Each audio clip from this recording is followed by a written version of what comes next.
Ecos del cuarto frío. Mi nombre es Adrián Salazar. En el año 2011, recién egresado de la carrera de Criminalística en la Universidad Autónoma de Guadalajara, tuve la mala fortuna, o el privilegio, según quien lo mire, de realizar mi servicio social en el CEMEFO central de la ciudad. No era un sitio agradable, nunca lo fue, pero yo me encontraba ilusionado con la idea de aprender, de acercarme a la práctica forense, de ver de cerca aquello que solo había leído en manuales, autopsias, levantamientos, necropsias. El morbo juvenil y la soberbia de los que aún no conocen el peso de la muerte me mantenían firme. Nunca fui creyente de lo paranormal. Tenía la arrogancia de los que creen que todo tiene una explicación lógica. Recuerdo que cuando me asignaron al turno nocturno, me lo tomé como un reto personal. Lo que no sabía entonces era que, tras esas puertas metálicas y en medio de los pasillos oscuros, descubriría que los muertos no siempre se quedan quietos. Primeras noches. Las primeras semanas transcurrieron relativamente tranquilas. Me asignaban tareas sencillas, llevar material, limpiar instrumental, registrar ingresos y salidas de cuerpos. El edificio del CEMEFO era viejo, con goteras en temporada de lluvias y paredes manchadas por la humedad. El cuarto frío estaba al final de un pasillo largo, iluminado a medias por lámparas fluorescentes, de esas que parpadean y hacen un zumbido constante. Siempre me daba escalofríos caminar hacia ahí, aunque lo atribuía al frío del clima artificial. El doctor Ramírez, quien llevaba más de 15 años trabajando ahí, fue mi guía y supervisor. Él apenas hablaba, pero su mirada decía más que cualquier advertencia. Nunca se burló de los comentarios de los practicantes anteriores, esos que aseguraban haber visto cosas en la morgue. Solo decía: concéntrate en tu trabajo, muchacho. Y no te quedes más tiempo del necesario en el cuarto frío. Yo reía para mis adentros. ¿Qué podía pasar? Solo eran cadáveres. La primera señal. Todo cambió una madrugada. Eran casi las 3 de la mañana cuando me enviaron a corroborar el número de cuerpos en refrigeración. Tomé la libreta, ajusté el cubrebocas y crucé el pasillo oscuro. Al entrar, el aire helado me golpeó el rostro. Me acerqué a los compartimientos y comencé a contar 1, 2, 3, hasta llegar al 10º cuerpo. Todos cubiertos con mantas grises, alineados en silencio absoluto. Fue entonces cuando, de reojo, juré ver cómo una de las cabezas se giraba hacia mí bajo la tela. Me congelé. El corazón empezó a latirme con fuerza. Tragué saliva y me obligué a acercarme. Levanté con cuidado la manta.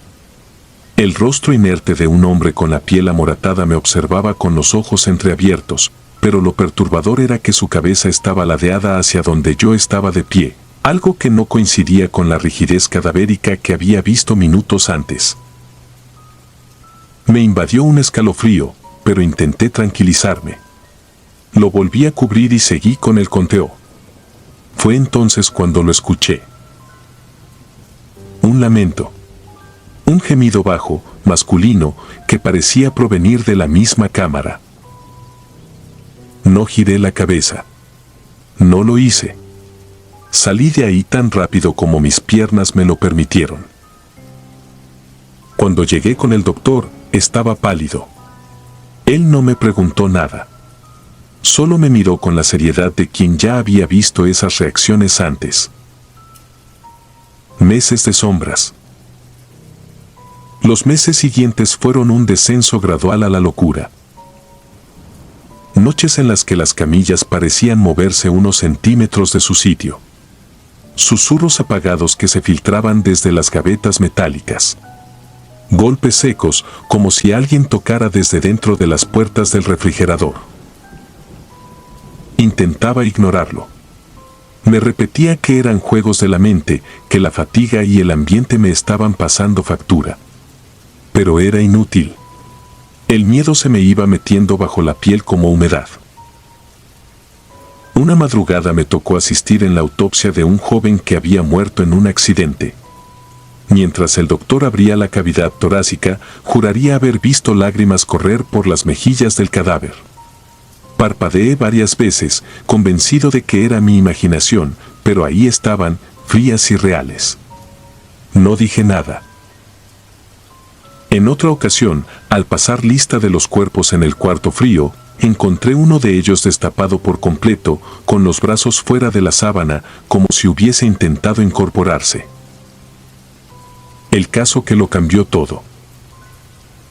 El punto de quiebre llegó con el ingreso de un cuerpo sin identificar, un hombre de mediana edad encontrado en las afueras de la ciudad. El reporte decía que había sido hallado en condiciones extrañas, sin signos claros de violencia, pero con una expresión de terror indescriptible en el rostro. Me asignaron llevarlo al cuarto frío. Mientras lo empujaba en la camilla, noté que sus dedos estaban crispados, como si hubiese intentado aferrarse a algo en sus últimos momentos. Esa noche, mientras hacía mi ronda, escuché nuevamente los lamentos. Esta vez eran más fuertes, más cercanos. Provenían de donde estaba aquel hombre. Me acerqué con un terror que me paralizaba y, al llegar frente a él, lo vi claramente, su boca se abrió y un suspiro helado escapó de ella. No recuerdo cómo corrí, ni cómo llegué hasta el área del doctor. Solo sé que me negué a volver a entrar a ese cuarto por el resto de la semana. La última noche. Mi servicio estaba por terminar y yo contaba los días con ansiedad. La última noche que trabajé allí, ocurrió lo peor. El doctor me pidió, casi con lástima en los ojos, que hiciera una última revisión en el cuarto frío. Tomé la libreta con las manos temblorosas y avancé por el pasillo oscuro. Al abrir la puerta, noté que todas las mantas estaban descubiertas. Los cuerpos, rígidos y pálidos, parecían mirarme al unísono. De pronto, el lamento se transformó en un coro de voces superpuestas. Un murmullo ensordecedor, lleno de dolor, odio y desesperación. Las luces parpadearon. El frío se volvió insoportable. Y entonces lo vi.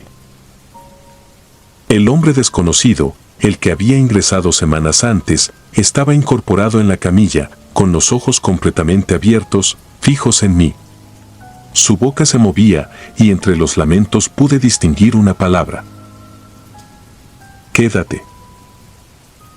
El terror me arrancó un grito como nunca antes en mi vida.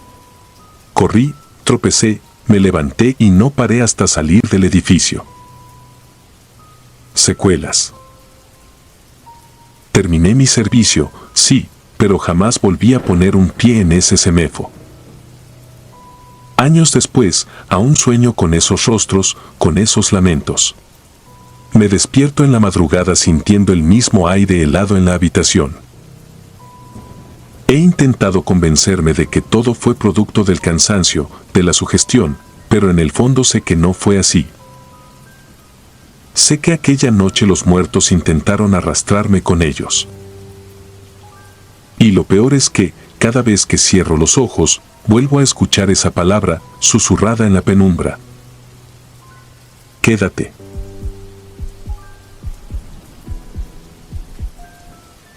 Cuarto gélido.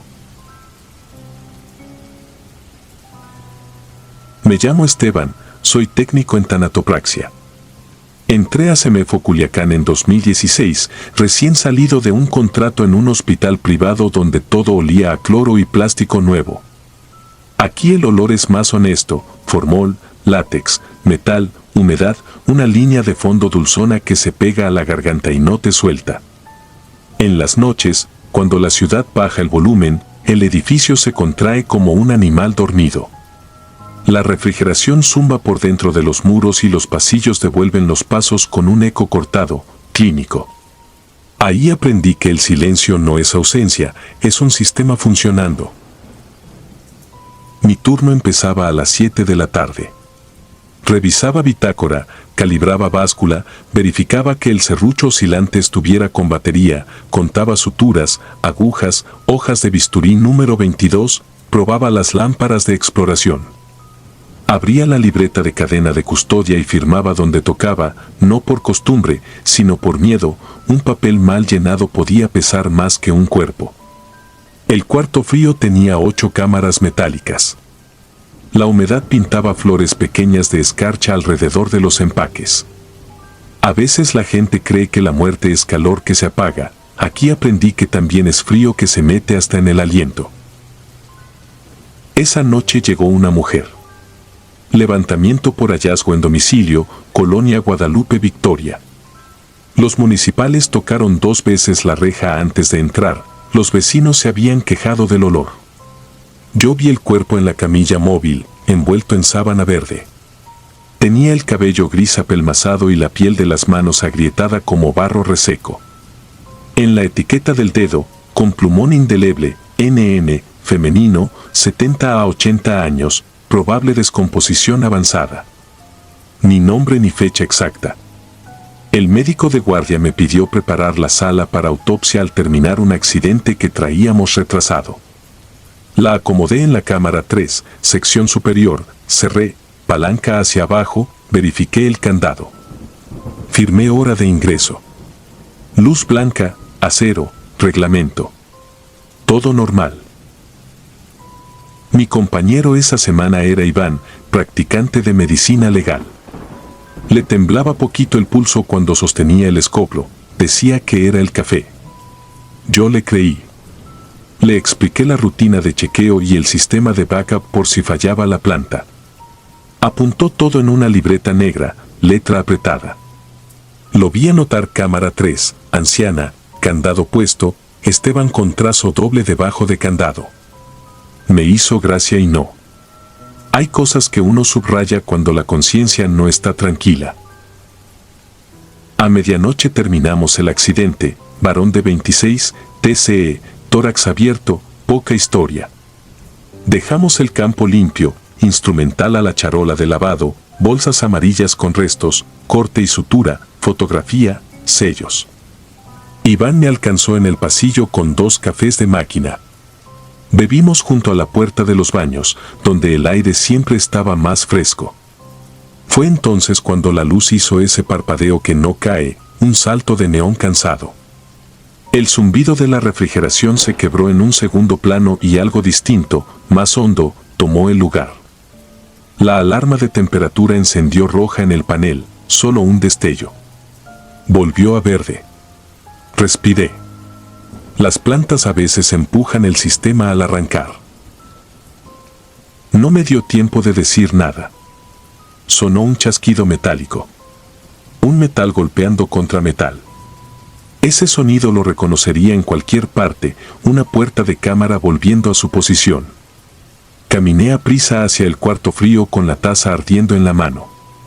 La puerta de la cámara 3 estaba entreabierta, no más de 2 dedos, pero lo suficiente para que la luz se reflejara en la línea de escarcha como un bisturí. La bandeja estaba fuera unos centímetros, como si alguien la hubiera tomado del borde y luego desistido. No había nadie. El candado estaba colgando de la argolla, abierto. No pensé en brujerías ni maldiciones. Pensé en protocolos. Revisé la bitácora, busqué alguna anotación de entrada posterior a la mía. Nada. Volví a meter la bandeja, toqué con los nudillos la lámina del cajón por costumbre, empujé con fuerza, cerré, bajé palanca. El candado estaba en el suelo, lo recogí. Cerró bien, cuerpo adentro, temperatura estable. Iván estaba en la puerta con la taza intacta. Me miró como preguntando y yo le di un sí seco con la cabeza. Algunas noches hay que traer calma de donde no hay. La segunda vez no hubo parpadeo de luz. Solo un golpe de aire frío en el pasillo, como si alguien hubiese abierto de pronto una ventana que no existe. El panel siguió en verde. El sonido esta vez fue otro, ruedas. Las ruedas de una camilla chocando leve contra un zócalo, un golpe paciente, insistente. El pasillo hacia los baños es largo y ciego al fondo, el eco regresa tarde. Caminé hasta la esquina y vi la camilla 12, la que siempre dejamos junto al lavadero, metida 2 metros hacia adentro, más cerca del baño de personal. Nadie debía moverla sin anotarlo. La empujé de vuelta. Las ruedas dejaron un rastro limpio en el piso húmedo. Hay cosas pequeñas que, sumadas, empiezan a pesar. Decidí revisar cámaras. El monitor del cuarto de vigilancia es viejo, con brillo que miente. Rebobiné hasta el momento del primer parpadeo. Vimos el pasillo vacío, vimos la puerta del cuarto frío alineada, vimos mis hombros cruzar el cuadro. En la cámara del interior del cuarto frío solo se distingue la hilera de puertas y el vapor fino que cae de la unidad. A las 0:17 la puerta de la cámara 3 se movió 1 milímetro. Otro. 30 segundos de una paciencia que parecía animal. No se vio mano, ni sombra, ni nada. Solo el seguro que al final se dio con un gesto involuntario de metal cansado. Iván dijo mi nombre y no terminó.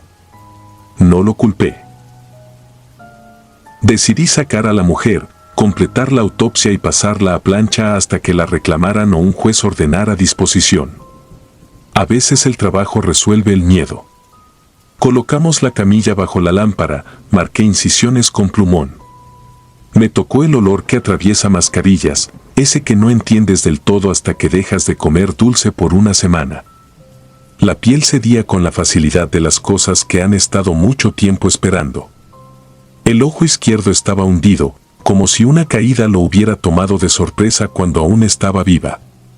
Noté cicatrices viejas en el abdomen, línea media, suturas de otro tiempo. No era una mujer que no hubiera sido tocada por la medicina. Pasé muestra, tomé fotografía, llené formatos. Hice lo mío como si lo que no entendía estuviera al otro lado de una pared. Cuando retiré el esternón con el costótomo, la luz volvió a parpadear. Esta vez no regresó de inmediato. Se apagó la lámpara de exploración, se apagó el monitor, el mundo se quedó en ese gris de antes del sueño. El UPS emitió su pitido grave. Tomé la linterna del chaleco. Elas cortó la sala y se plantó en la cara de la mujer. No la vi reír. No gritó. Fue peor. La comisura derecha, esa que había notado tensa, estaba ahora 1 centímetro más arriba. No era gesto. Era una intención que pedía menos luz. Le hablé en voz baja sin saber si a ella o a mí. Ya terminamos. No esperaba respuesta. Escuché agua corriendo. El agua venía de los baños. El grifo que goteaba meses llevaba semanas reparado. Caminé con la linterna al nivel de la cadera. Los azulejos tenían esa humedad de cueva que siempre quise que pintaran. El espejo estaba empañado. No había vapor en el aire, pero el vidrio sudaba como un animal vivo. Pasé la mano, dejé una franja limpia. El pulso me golpeaba el oído. No había letras, no había nombres escritos con dedo muerto. Solo mi cara enmarcada por una sala sin luz y, detrás de mí, la plancha metálica vacía. La plancha vacía. La camilla estaba junto a la pared. Los campos quirúrgicos en su sitio. La anciana no estaba. No había huellas húmedas en el suelo, ni rastros de fluidos fuera de la charola, ni la sombra que uno espera cuando algo se mueve donde no debe moverse. Solo un silencio que ya no sonaba a motor. Un silencio que supe que me iba a acompañar largo tiempo. Grité el nombre de Iván sin saber por qué. El pasillo lo devolvió con una masticación rara, como si la pared por fin quisiera decir algo. La encontramos en el mismo lugar en que no podía estar, sentada en la camilla 12, la que había movido, con los pies colgando 2 centímetros del suelo. No había postura natural en ese equilibrio. La cabeza inclinada, el cabello caído hacia un lado. Si hubiera estado viva, habría sido una mujer descansando en sala de espera.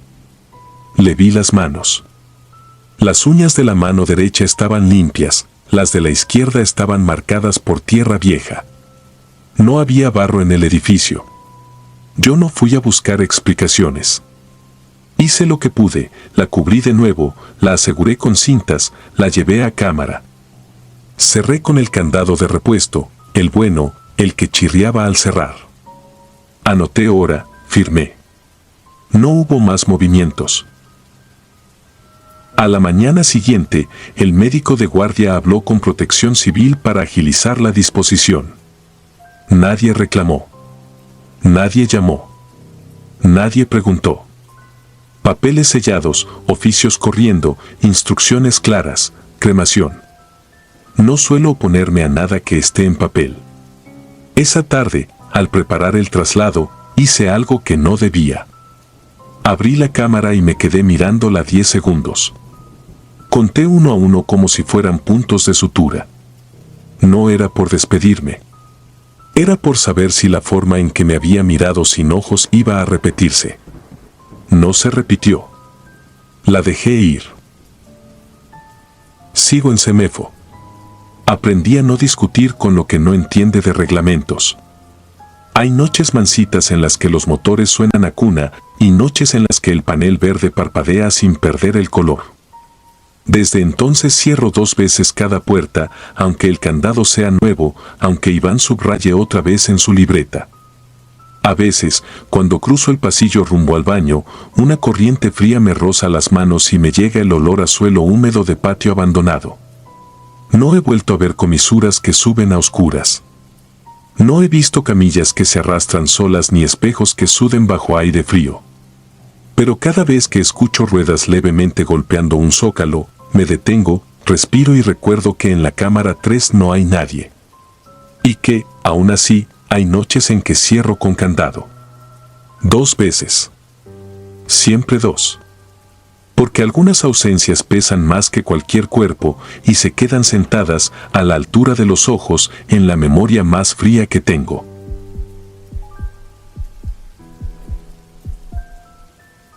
Etiqueta 403. Me llamo Camila Quirós y fui médico legista en el Semefo de Monterrey entre 2015 y 2018. No me gusta hablar de estas cosas como si fueran anécdotas de sobremesa, prefiero los datos, los protocolos, las bitácoras limpias. Pero hay noches que se pegan al cuerpo como el olor del formol, que no salen con agua ni con sueño. Esta ocurrió en 2016, a finales de octubre, en mi turno de las 20 a 8. En la bitácora, el hecho quedó reducido a líneas muy breves, en mi memoria, ocupa pasillos enteros. Aquella noche el frío del cuarto de resguardo se sentía distinto, no era el frío controlado de los -2 grados centígrados marcados en el panel, sino uno que se cuela por las costuras de la ropa y te hace consciente de tus huesos. El guardia, Sánchez, registró la entrada de un cadáver no identificado a las 2:13. Varón, aproximados 22 años, atropellado en Avenida Ruiz Cortines. Llegó con etiqueta provisional de la Cruz Verde y bolsa sellada. Yo estaba sola en sala de autopsias 2, preparando material para un procedimiento matutino, cuando escuché el eco del carrito metálico en el pasillo. No era el sonido normal de ruedas, era el golpeteo irregular de las camillas viejas que ya no deberíamos usar, esas que tienen una rueda distinta a las otras, como si cojean. Firmé la recepción, tomé fotografías de la bolsa, verifiqué el sello. Todo en orden. Lo pasé al cuarto frío. No iba a intervenir esa noche, solo debía asegurarlo, asignarle número temporal y dejar constancia. El número quedó como 403/2016. Le puse la pulsera con marcador indeleble. Cerré la gaveta y al alejarme noté que el zumbido del compresor hacía un pequeño vaivén, como un ronquido que se corta y vuelve. Nada que alarme, pero lo anoté en una esquina del cuaderno para avisar mantenimiento. Hacer listas me mantiene cuerda. Volví a sala 2. Preparé las hojas de cadena de custodia de un caso anterior y me obligué a trabajar. Cuando uno se queda quieto en la madrugada, la cabeza se llena de historias ajenas y eso, en Semefo, no ayuda. A las 2:37 el monitor de temperatura pitó una sola vez, un bip seco, y se apagó. Miré el panel desde el pasillo, menos 2.2 grados centígrados. Dentro del rango. Debí seguir. Pero el silencio posterior fue como si el edificio contuviera la respiración. La primera rareza fue pequeña, un chirrido de metal y el golpecito de bandeja que se acomoda sola. Lo atribuí a los cambios de presión cuando la puerta abre y cierra, el cuarto frío obliga al aire a buscar huecos. La segunda ya no fue tan fácil. Tomé una carpeta y vi, sobre la mesa, una pequeña mancha de agua junto a la bandeja de riñón. No había vapor, no había tubos descongelándose. Toqué el borde, húmedo. Se me ocurrió lo obvio, condensación. Lo limpié sin pensar. A las 2:51 volví al cuarto de resguardo para revisar que las gavetas estuvieran bien cerradas. Conté en voz baja, como aprendí en mi primer año, 01, 02, 03. Al llegar a la 403, la manija estaba ligeramente desalineada. No suelta, solo torcida medio milímetro. Las manijas no se tuercen solas. La abrí. La bolsa estaba en su sitio, sello íntegro, la etiqueta leyéndose clara en el plástico empañado.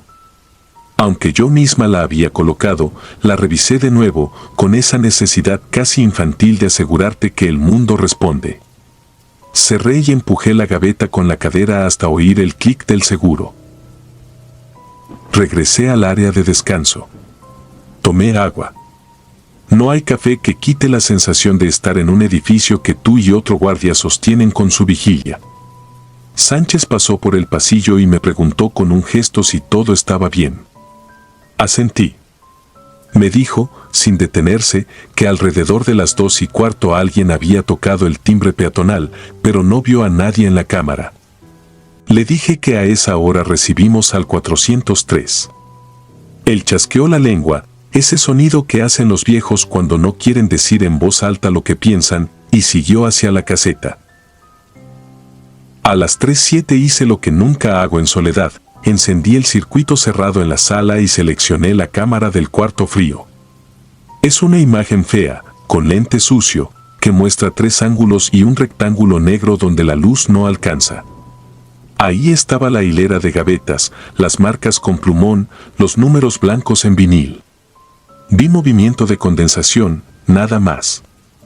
Hasta que el reflejo en el piso, un brillo casi imperceptible, cambió 2 veces de forma, como si un hilo de agua dibujara un zigzag y se detuviera. No puedo explicar por qué me levanté de inmediato. No me gusta ver cosas en pantalla y no ir a comprobarlas, prefiero equivocarme con frío que acertar desde la silla. Abrí la puerta pesada. El aire se pegó a la cara. El piso estaba limpio, pero en el borde, donde inicia la pendiente que facilita el escurrimiento, una huella de agua se estiraba desde la 403 hacia el desagüe, una línea sin gotas, como si alguien hubiese arrastrado los dedos mojados. Me reí por lo bajo, un gesto que se me quedó cuando algo no cuadra. Saqué mi celular, tomé una foto por procedimiento, aunque sabía que nadie iba a pedirla. Abrí la gaveta otra vez. Esta vez el sello ya no estaba como yo lo dejé. Seguía cerrado, sí, pero la pestaña plástica transparente que cubre la traba mostraba un pliegue nuevo, un quiebre minúsculo que delataba que alguien lo había manipulado.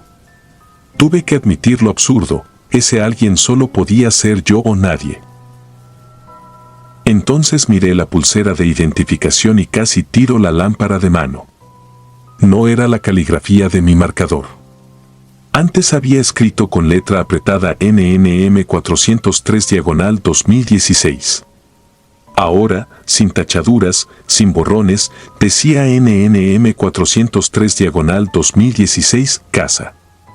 Esa palabra, casa, en minúsculas.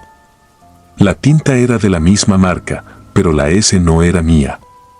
El trazo hacia arriba en la A recordaba a la gente que escribe deprisa con frío. Sentí un vacío en el estómago.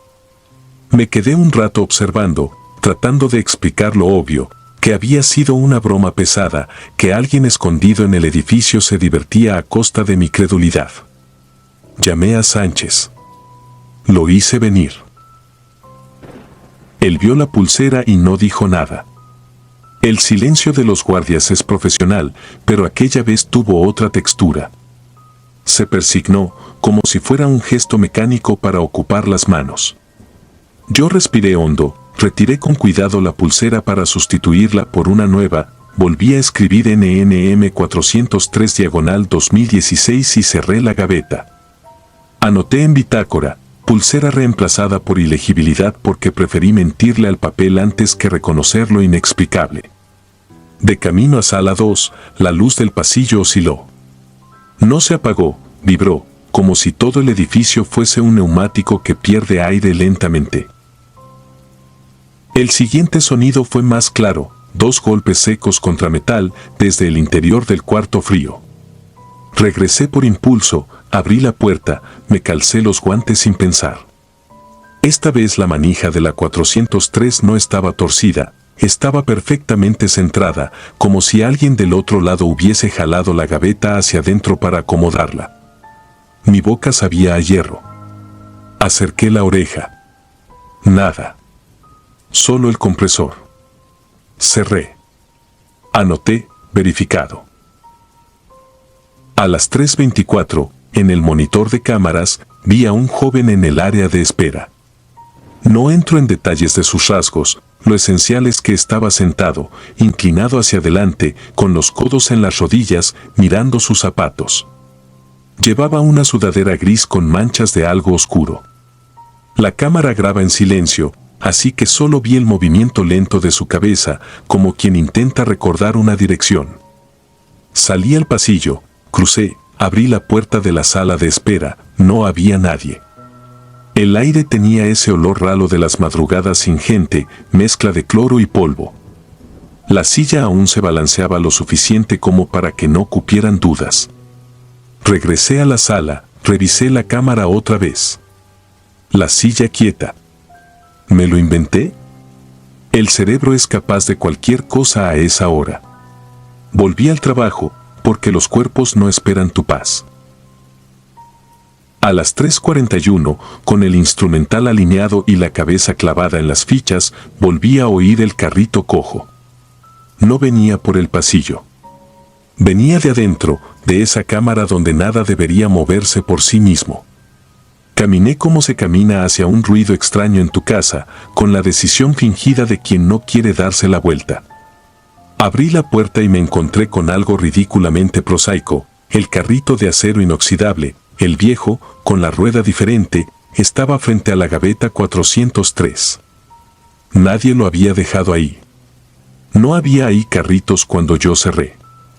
En Semefo, los detalles importan. Un carrito fuera de lugar no es un fantasma, es un error que alguien te va a cobrar. Lo empujé a su sitio. Tomé una foto por si acaso. Al girarme, mi lámpara pasó por encima de la gaveta y el brillo en el metal escribió una figura que por poco me hace soltar todo. 5 marcas de dedos en el borde inferior, marcas de agua, como si unos dedos húmedos se hubieran apoyado ahí desde adentro. No goteaban, no eran recientes, pero estaban. No eran mías ni de Sánchez. No eran de nadie vivo que yo pudiera señalar. Cerré la puerta con cuidado, sin correr. En la sala, Sánchez ya estaba parado, como si supiera por el ritmo de mis pasos que algo no iba bien. Le dije que revisaría la bitácora de ingreso de la Cruz Verde para confirmar el trayecto. Necesitaba poner una pared de papeles entre lo que veía y lo que pensaba. Cuando abrí el sobre de pertenencias, cayó una tarjeta de cartulina barata, doblada en 2. Dentro, con tinta azul, una dirección, calle Progreso 114, Colonia Moderna. Abajo, una palabra, casa. La misma letra de la pulsera alterada, la misma S. Sentí los dientes apretarse. Uno se vuelve supersticioso a regañadientes cuando los objetos insisten. A esa hora no iba a salir a confirmar direcciones, no es mi trabajo, no es el protocolo. Pero sabía, con esa certeza que da vergüenza admitir que alguien quería llegar a su casa. Y que yo, que siempre creí en el método, estaba cargando con una petición que nadie me había hecho en voz alta. A las 4:10, el compresor dio un pequeño sobresalto y el panel marcó menos 1.7 grados centígrados por un minuto. Sánchez llamó a mantenimiento en automático. Mientras tanto, me quedé de pie frente a la puerta del cuarto frío, con la tarjeta en la mano, aceptando una derrota íntima. No todo pasa por bisturí y fórmula. Abrí. La gaveta 403 salió suave, como si hubiese sido aceitada. Toqué la bolsa sellada. Fría, rígida, exactamente como debía estar. Puse la tarjeta dentro, en el compartimento donde suelen guardarse objetos recuperados.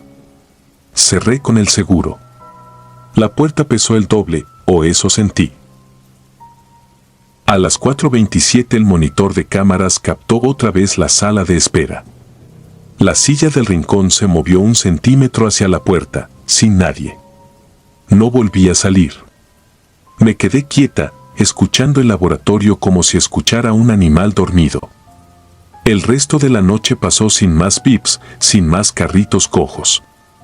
A las 7:02, cuando llegó el equipo del turno matutino, hice el pase de lista de forma impecable. En la bitácora escribí lo que debía, recibido 403/2016. Temperatura controlada.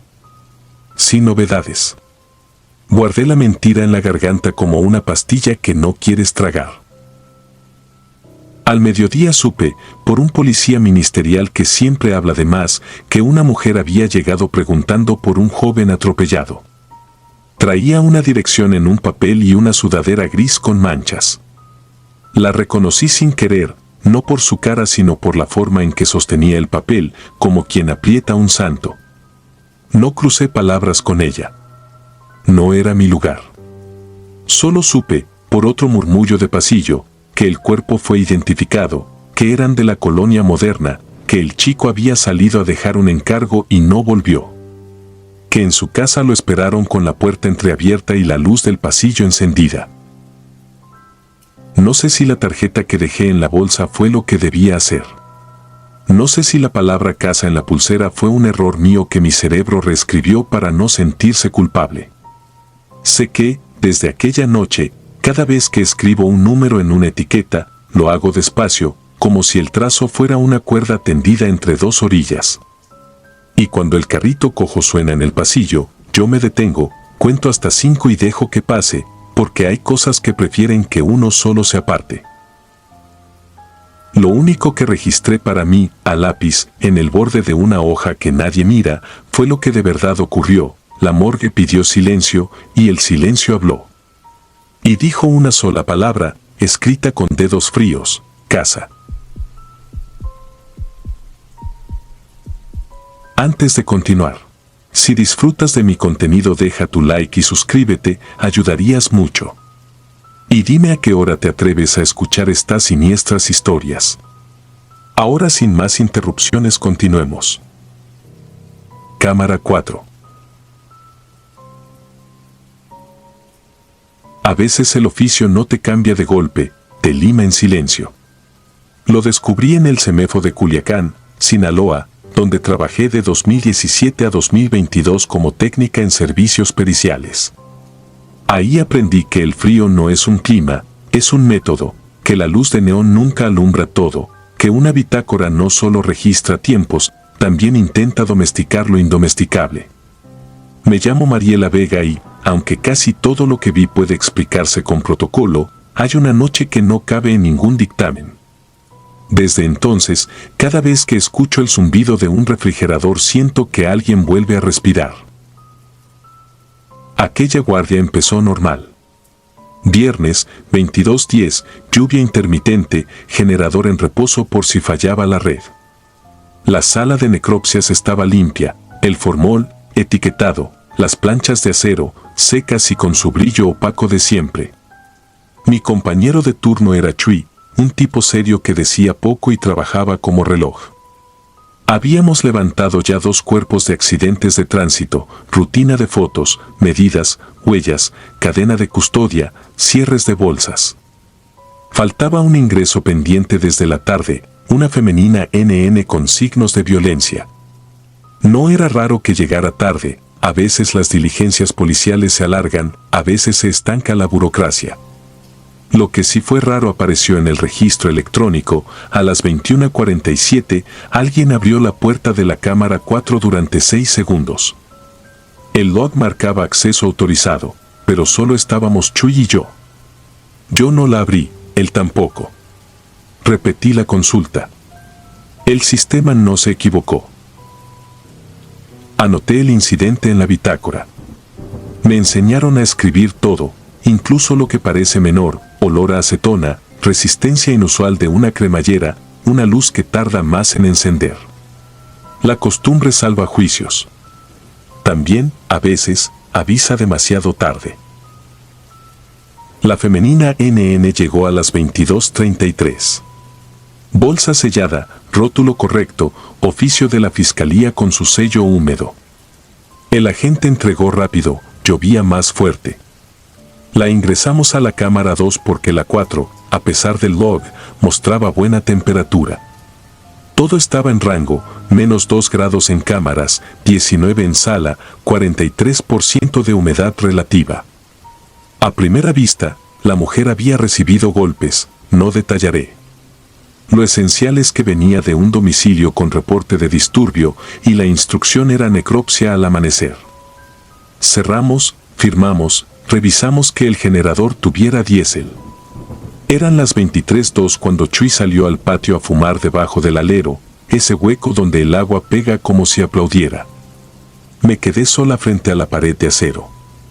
La hora, 23:10, la puse en tinta negra en la línea donde siempre anoto cuando voy a entrar a la sala fría a contabilizar. Abrí la cámara 1, conté, registré, cerré. Abrí la 2, verifiqué el sello de la NN, ajusté la manguera del desagüe que a veces gotea. Entonces, al girarme hacia la 3, escuché algo que no era mecánico ni humano del modo en que lo entendemos. No fue un grito tiene dirección. Fue como si la cámara hubiera exhalado por todas sus juntas al mismo tiempo, una exhalación larga que cambió de tono al cruzar el aluminio, y que por un segundo me obligó a creer que el frío estaba respirando. Me quedé quieta con la mano en el maneral de la 3. No abrí. Cerré la 2 con el seguro de palanca y retrocedí un paso, y entonces el zumbido de los compresores se partió en una vibración rara, como si alguien golpeara el metal desde adentro con las yemas, no con los puños. Cla, cla, cla. 3 veces. Luego silencio. Salí de la sala, cerré con llave automática y esperé a que la paranoia se me bajara. Chuy regresó con el olor del cigarro pegado al impermeable. Le dije que algo sonaba mal en compresores. Asintió con esa calma que me irritaba en noches así. Entramos. La presión de las juntas estaba bien, manómetros dentro de tolerancia. Abrimos la 3. Nada. Revise la 4 por simple necedad. El vapor de mi aliento se hizo una nube delante del rostro y, en ese vaho fino, se marcó una huella que no era mía ni de Chuy: 5 dedos, largos, como deformados por el frío, deslizándose hacia abajo por el acero. Al retirarse, dejó el rastro más sencillo y aterrador: un surco de agua más caliente, dibujado desde adentro hacia afuera. Chuy murmuró un va que no fue burla, fue defensa. Cerró la 4 con un golpe seco, y el golpe devolvió una vibración más densa de la esperada, como si la cámara tuviera algo más dentro que aire y acero. Hicimos lo que manda el manual: reinicio del control, monitoreó por 10 minutos, anotación del incidente, verificación ocular. No vimos nada más. A las 23:41 las luces del pasillo titilaron, pero no se fue la corriente. Abrí el registro electrónico otra vez. Otra apertura de la 4 a las 21:47, 6 segundos, acceso autorizado. La línea, idéntica. Copié el número de evento en la bitácora. Escribí, sin ganas de hacerlo, posible error del sistema. A medianoche, la lluvia bajó. En la sala, el reloj de pared hizo ese sonido de plástico barato que corta el silencio en trozos. Me puse los guantes, ajusté cubrebocas, hice el recorrido de cierre. Fue ahí que noté el primer detalle que aún hoy no sé dónde acomodar. La balanza junto a la plancha 3 marcaba 0.8 kilogramos. Nadie la había calibrado desde la tarde. Apagué y encendí. Volvió a marcar 0.8 kilogramos. Sobre la plancha no había nada.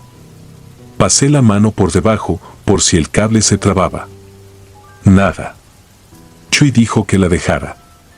No puede pesar el aire. No a esa hora. No en ese cuarto. A las 0:17, una alarma discreta pitó desde el panel de cámaras. La 2 y la 4 mostraron un pequeño retraso en la señal, apenas un parpadeo. Retrocedí el video. El reloj digital de la grabación se detuvo 2 segundos y luego se corrigió solo. En ese lapso, la imagen no quedó negra ni congelada, quedó como molida en granos blancos, nieve, ruido. No es inusual. Si lo fue lo que apareció cuando la señal volvió. En la 4, el interior se veía perfectamente vacío, no obstante, en el vidrio interior de la puerta había humedad, y sobre esa humedad, un trazo circular a la altura de un rostro si alguien se apoyara con la frente ahí. Un círculo incompleto, con 2 marcas pequeñas arriba, como si 2 uñas lo hubieran interrumpido. No parecía un dibujo, parecía un resto. Cerramos el panel. Chui fue a la oficina a hacer su reporte. Yo me quedé porque siempre me cuesta salir de un cuarto sin saber cómo me mira. Abrí la 2. Toqué el costado de la bolsa de la NN, el plástico crujió como debe crujir. Revisé el sello. Perfecto. Cuando me enderecé, escuché de nuevo la exhalación, no fuerte, sino tan presente que me di cuenta de que no venía de ninguna cámara, venía de la sala entera, del aire mismo, como si el edificio hubiera tragado saliva. El reloj marcó 0:23. Hice lo que manda el músculo antes que el cerebro, me acerqué al panel general y bajé un punto el termostato para obligar a los compresores a arrancar. Arrancaron. El sonido llenó el cuarto con su colchón mecánico. El frío se impuso y la exhalación se apagó debajo, pero no desapareció, se volvió recuerdo reciente que late. Al volver hacia las planchas, vi algo en el borde de la 3. Un objeto pequeño, oscuro, pegado a la soldadura como si la humedad lo hubiera dejado ahí. Lo tomé con las pinzas. Era una medalla ovalada, barata, de esas que se ponen con una cadena sencilla. El relieve estaba gastado, pero alcanzaba para adivinar una cruz. No soy de colgarme amuletos ni de creer en casualidades dentro de un cuarto que se limpia y registra cada superficie. Esa medalla no estaba ahí a las 22:10. No estaba a las 23:10. La dejé sobre una charola de acero, numeré la evidencia de manera estricta para que no fuera basura sin nombre, y sentí, no un escalofrío, sino la certeza absurda y precisa de que algo necesitaba que yo la viera. A las 0:31, la balanza marcó 1.1 kilogramos. Nadie la tocó. El panel pitó otra vez, ahora por una fluctuación menor en la 4. La lluvia volvió como si alguien abriera y cerrara una llave sobre el techo. Chui regresó con su carpeta. Dijo que el generador había hecho un intento de arranque, a pesar de que la red seguía activa. No se había encendido, solo el chasquido. Anotó. Hicimos lo único que quedaba, esperar el amanecer dentro del método, sin aflojar. A las 4:12, entregamos sala para la necropsia. Abrí la cámara 2, saqué con Chui la camilla de la NN, pesamos, medimos, fotografiamos. La balanza marcó correctamente el peso total, la bitácora fluyó. Cuando retiré la bolsa, el plástico se pegó un segundo más de lo habitual a la piel, no es raro con humedad. El olor fue el de siempre, lo digo porque cuando algo es extraño, la mente busca donde apoyar la diferencia. Lo extraño no fue la anatomía. Fue que, en la clavícula izquierda, alguien había dejado una marca reciente de contacto de metal, como el óvalo tenue que deja una medalla usada mucho tiempo. No estaba en la foto de cadena de custodia del ingreso. No podía haberse impreso a través de una bolsa y 2 horas de cámara. No a esa temperatura. No esa forma. Guardé silencio, es la forma que elegí para seguir siendo funcional. Terminé, firme, entregamos el cuerpo con oficio y sello. La medalla quedó en un sobre, foliado, con mi firma y la de Chuy. A las 7:03, el sistema marcó de nuevo una apertura de la cámara 4 ocurrida a las 21:47 del día anterior. 6 segundos. Acceso autorizado. Mis dedos temblaron lo justo para dejar un trazo más inclinado en la bitácora. He vuelto a leer esos folios muchas veces. El edificio, un par de años después, cerró por remodelación y nunca reabrió del mismo modo.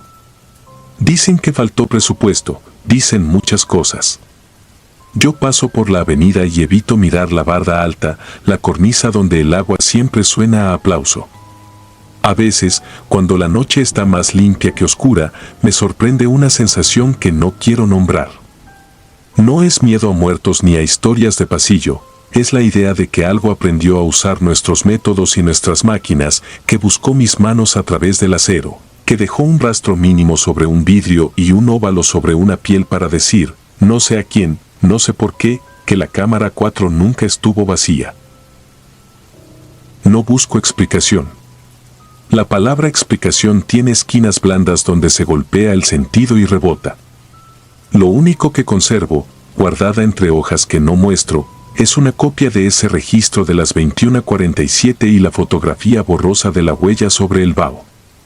A veces, cuando el refrigerador de mi casa se enciende de madrugada, cierro los ojos y recuerdo la exhalación que no venía de ninguna parte y venía de todas, el plap repetido de unas yemas contra el metal, el 0.8 en una balanza que mide peso y, sin embargo, esa noche midió presencia. Si el oficio lima en silencio, esa madrugada me dejó una arista que no se desgasta. Y cada vez que pienso en volver a un cuarto frío, la única verdad que reconozco es una frase sin verbo, cámara 4. Siempre adentro. Nunca sola. Si disfrutas de los relatos, te invitamos a apoyarnos con un like y un comentario, ya que eso nos ayuda muchísimo. Además, si aún no estás suscrito o suscrita, te animamos a formar parte de la comunidad del terror. Muchas gracias por escucharnos y por tu apoyo.